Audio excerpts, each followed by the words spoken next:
नमस्कार, मी पंजाब डक. आज आहे 18 जून 2026. तर शेतकऱ्याला सांगू इच्छितो की 21 जून पासून ते 30 जून त्या दरम्यान राज्यामध्ये पावसाचं वातावरण तयार होणार आहे. बऱ्याच ठिकाणी 21 तारखेला पाऊस सुरू होणार आहे, काही ठिकाणी 22ला होईल. असं करत करत 30 तारखेपर्यंत राज्यात वेगवेगळ्या भागात पाऊस पडणार आहे. शेतकऱ्यासाठी हा दिलासादायक पाऊस ठरणार आहे, म्हणून हा अंदाज लक्षात यायचा. म्हणजे सांगायचं झालं तर 21 जून पासून ते 30 जूनच्या दरम्यान राज्यात चांगला पेरणीयोग्य पाऊस पडणार आहे. तो पाऊस सगळीकडे एका दिवसात सगळीकडे जाणार नाही, दररोज वेगवेगळ्या भागात जाणार आहे, म्हणून हा अंदाज सर्व शेतकऱ्यांनी लक्षात द्यायचा. आणि शेतकऱ्याला एक विनंती की जमिनीमध्ये पेरणी करत असताना जमिनीमध्ये ओल तपासून पेरणी करावी. कारण की 4 बोट 6 बोटवर जर तुम्ही पेरणी केली तर ती तुमची पेरणी खराब होऊ शकते. म्हणून पेरणी करत असताना जमिनीतील सगळ्यात महत्त्वाचा ओल तपासणं. आणि त्याच्यानंतर सांगू इच्छितो की पेरणीसाठी आता उशीर झाला, तर उशीर झाल्यामध्ये जर कापूस लागवड करत असेल तर सगळ्यात महत्त्वाचं आता अंतर कमी करावं लागतं. कारण की अंतर कमी केल्याच्या नंतर मग कापसाला उतार येतो, म्हणून हे लक्षात यायचं. म्हणजे उशीर कापसाचं अंतर उशिरा जर पेरणी झाली तर अंतर जवळ करावं लागतं, आणि लवकर पेरणी असेल तर थोडं अंतर वाढवावं लागतं. म्हणून काय होतं, ॲव्हरेजमध्ये चांगलं येतं. पण कोणतीही पेरणी करत असताना उशिरा झाली तर त्याचं अंतर कमीच करावं लागणार आहे. कारण की उशिरा पेरणी केल्यामुळे वाढ होत नसते, म्हणून हे लक्षात यायचं. आणि होईल तिथपर्यंत लवकर येणाऱ्या जाती करा, पांढऱ्या फुलाच्या करा, लवकर येणाऱ्या करा. कारण की लवकर येणाऱ्या मध्येच काहीतरी खरं आहे, नसं उशिरा येणारचे काही खरं नाही. म्हणून होईल तिथपर्यंत लवकर येणाऱ्या जाती करा. आणि शेतीचं नियोजन करत असताना चांगली मशागत करून आपण आपल्या पेरणीची तयारी ठेवा. पाऊस पडल्याच्या नंतर जमिनीवर ओल तपासा, असं करीत करीत नियोजन करून तुम्ही शेतकऱ्यांनी पेरणीची तयारी ठेवा. परत एक शेतकऱ्याला सांगू इच्छितो की यावर्षी दरवर्षी मी म्हणतो ना, जूनच्या शेवटच्या आठवड्यातच पेरणी होणार आहे. मी पहिल्यापासून सांगतो की निसर्गच 22 दिवस पुढे सरकला आहे, पण याकडे कोणी दुर्लक्ष करतं.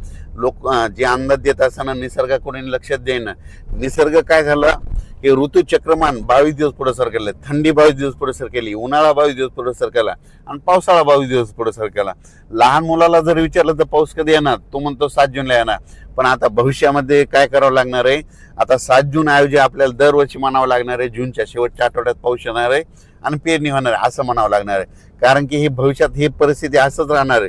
पाऊस दरवर्षी 7 जूनला येणारच नाही, फक्त थोड्या भागात पडेल. पण खरी पेरणी मात्र 14 जूनच्या शेवटच्या आठवड्यात होणार.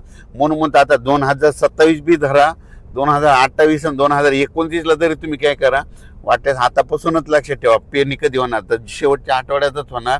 आणि यावर्षी तशीच परिस्थिती. मी खूप दिवसापासून सांगत होतो निसर्ग पुढे सरकायला, पण याकडे कोणी दुर्लक्ष करत, सगळेजण दुर्लक्ष करत होते. पण आता खरी वेळ आली.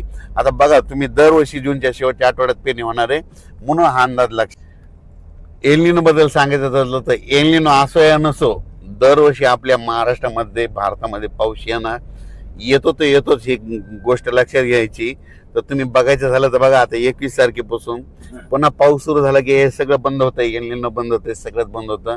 म्हणून शेतकऱ्याला सांगू इच्छितो, आपल्या भारताला 2 समुद्र आहेत, एक अरबी समुद्र, बंगालच्या कडीचा समुद्र.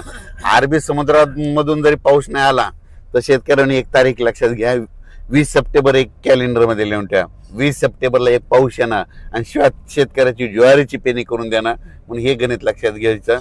म्हणून म्हणतो एल असं नसो, दरवर्षी आपल्या महाराष्ट्रात पाऊस येणार हे निश्चित. एल तुम्हाला सांगू इच्छितो 15-20 वर्षामध्ये कधीतरी एकदा उद्भवतो असतो. दरवर्षी समुद्राचं तापमान सारखं नसतं. तर तुम्हाला सांगतो, हे जे एवढा 5-7 हजार किलोमीटर इतक्या दूरचा समुद्र आहे, ह्या समुद्रामध्ये तापमानामध्ये खूप तफावत असते. 1-1, 2-2 किलोमीटर, 10-10, 20-20 किलोमीटर तापमानामध्ये गरम गार पाणी होत असतं. म्हणून म्हणतो एल असं येणं, दरवर्षी आपल्या महाराष्ट्रात पाऊस येणार हे निश्चित धरायचं. यावर्षी देखील येणार आहे, फक्त जेमतेम पडणार आहे, सरासरी इतका पडणार आहे, पण परत तिथं पाऊस जास्त पडणार आहे, म्हणून हा अंदाज लक्षात घ्यायचा. आणि खूप प्रसारमाध्यमातून शेतकरी खूप घाबरत आहेत. शेतकऱ्यांनो, जूनमध्ये पहिल्यापासून म्हटलं तर कमी पाऊस पडणार आहे, जुलैमध्ये जास्त पडणार आहे, ऑगस्टमध्ये थोडाफार कमी राहील, पण सप्टेंबर ऑक्टोबर परतीचा पाऊस जास्त राहणार आहे. 13 नोव्हेंबरला थंडी येणार आहे, म्हणून यावर्षी दोन्ही पिकं येणार आहे. एक तर खरीप पण येणार आहे आणि रब्बी पण येणार आहे. खरीप कशामुळे चांगलं येणार आहे, खरीप मध्ये जेमतेम पाऊस असला, थोडा कमी असला की ट्रेस भेटल्याच्या नंतर पिकाला फुलं लागतात, फुलं लागल्याच्या नंतर शेंगात रूपांतर होतं. त्याच्यामुळे खरीपाचं पीक चांगलं येणार आहे. आणि त्याच्यानंतर रब्बी पीक कशामुळे येणार आहे, कारण की खरीप आणि रब्बीचा निवाडा करणारा जो पाऊस आहे ते एक पाऊस काय होतं ऑक्टोबर म्हणजे परतीचा पाऊस पडणार आहे, त्याच्यामुळे ते निवाडा करणारा ते परतीचा पाऊस जास्त पडणार आहे. त्याच्यामुळे रब्बीचं पीक चांगलं येणार आहे. म्हणून शेतकरी हिताचं यावर्षी साल आहे, म्हणून हे लक्षात यायचं. अफवेला बळी पडू नका आणि यावर्षी पाऊस पडणार आहे. धन्यवाद.